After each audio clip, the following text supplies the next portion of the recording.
হ্যাঁ বলো। কোথায় আছো তুমি? এই তো বাজার করে বাসায় যাচ্ছি। কেন? আগে বলো, গুড নিউজ শুনবা না ব্যাড নিউজ? ব্যাড নিউজটাই আগে শুনি। ব্যাড নিউজটা হচ্ছে তোমার এখন থেকে মাঝে মধ্যেই বাজার করতে হইতে পারে। কেন?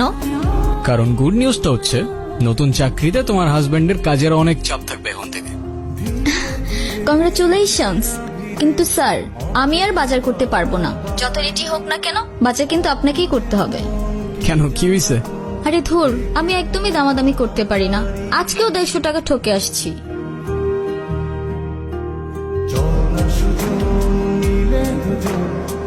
এতবার নিষেধ করার পরও সিগারেটটা ছাড়তে পারলো না।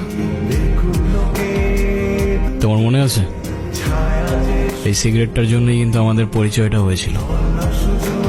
এই যে রাস্তা ধারে যে এভাবে সিগারেট খাচ্ছেন, আপনার কি লজ্জা শরম কিছু নাই? আবার বেহার মতো সেই দিয়ে অন্যের মুখের দিক মারছেন। আপনার জন্য যার ফুসফুসটা নষ্ট হলো, সে দায়ভার কে নেবে?